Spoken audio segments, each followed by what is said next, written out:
Halo Pak Polung dan rekan-rekan mahasiswa teknologi sekalian. Semoga kalian semua sehat dimanapun kalian berada. Di sini saya Rama akan mencoba menjelaskan hasil analisis dari paper karya ilmiah yang telah saya peroleh.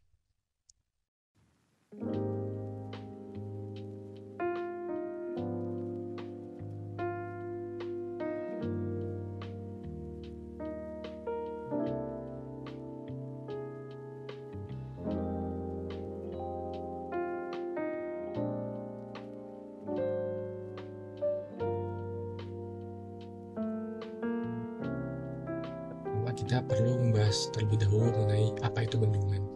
Jadi bendungan ini merupakan penahan air tampungan yang berupa timbunan urugan berbentuk bendung atau dam. Nah, di Indonesia sendiri, kebanyakan bendungan itu merupakan urugan tanah homogen dan zonal. Sisanya adalah ada pula bendungan urugan batu. Nah, bendungan urugan ini dibangun dengan cara menimbun tanah, pasir, dan juga kerikil dalam posisi tertentu untuk membatasi suatu lembah dalam potongan yang melintang.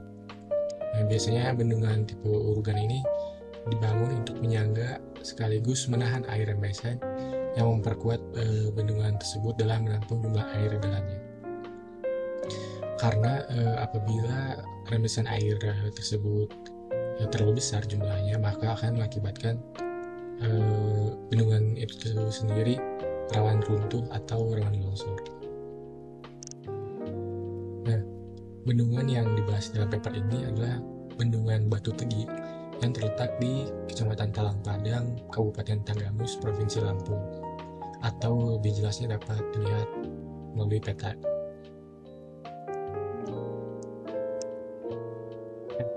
Permasalahan yang dicoba diangkat dalam paper ini adalah pada bendungan Batu Tegi ini terdapat retakan-retakan yang muncul pada urugannya.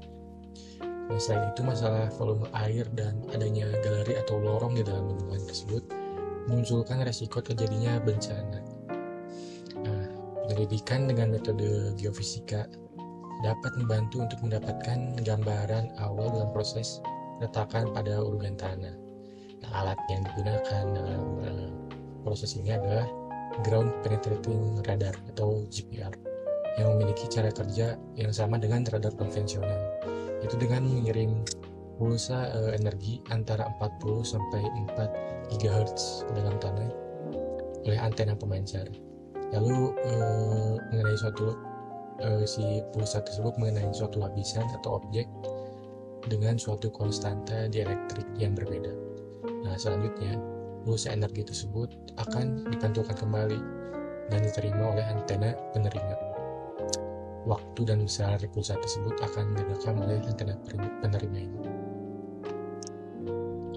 Metode penelitian ini dilakukan dengan pengambilan data georadar yang dilakukan di 33 lintasan di area survei yang berukuran 30 kali 19 meter. Nah, 33 lintasan ini terdiri dari 15 lintasan frekuensi 1 GHz, 11 lintasan frekuensi 400 MHz, lalu 7 lintasan frekuensi 40 MHz. Nah, data hasil akuisisi ini nantinya diproses secara terpadu dalam pengolahan data GPR menggunakan software Reflexway atau Reflex for Windows, merupakan software pembuatan radar ground.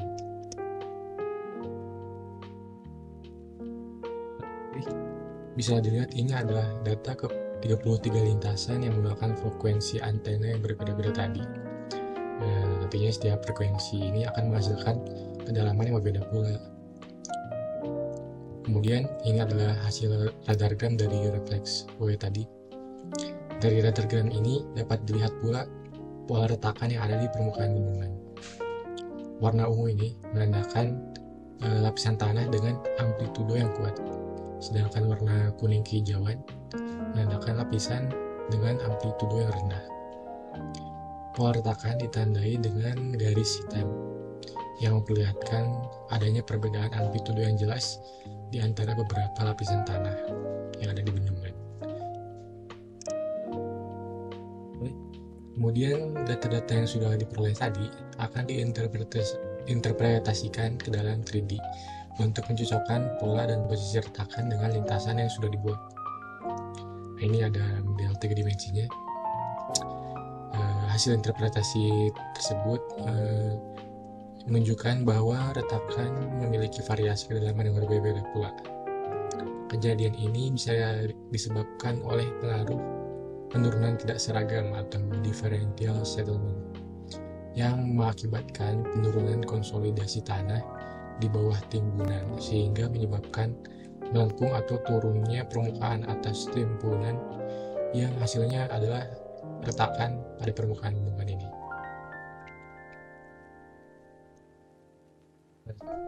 Kesimpulan yang diperoleh dari paper ini adalah terlihatnya retakan pada permukaan bendungan Batu Tegi Lampung menunjukkan adanya pola retakan di area pengukuran dengan variasi kedalaman mulai dari 0,5 meter hingga 4 meter kurang dengan kemiringan tertentu. Ya, dengan menggunakan 3 frekuensi yang berbeda pada GPL tadi, yaitu 1 GHz, kemudian 400 MHz, dan 40 MHz, sangat membantu mengidentifikasi pola retakan tersebut. Pola retakan yang telah diinterpretasi ini dapat disebabkan oleh differential settlement yang bisa mengakibatkan erosi bulu yang terjadi pada badan bendungan. Air rembesan dari bendungan sedikit demi sedikit mengikis badan bendungan yang terdiri dari komponen urugan tanah homogen. Dan berdasarkan visualisasi radar gun 3D, dapat diketahui bahwa kondisi pola retakan ini cenderung mengarah ke arah timur bendungan. Hal yang perlu dilakukan dalam permasalahan ini adalah pengecekan air pada bendungan agar tidak meluap pada bendungan sehingga tidak ada bagian badan bendungan yang terkikis. Selain itu dapat juga dicoba untuk menutup serta mengisi retakan yang muncul pada bendungan ini menggunakan perekat yang sangat kuat.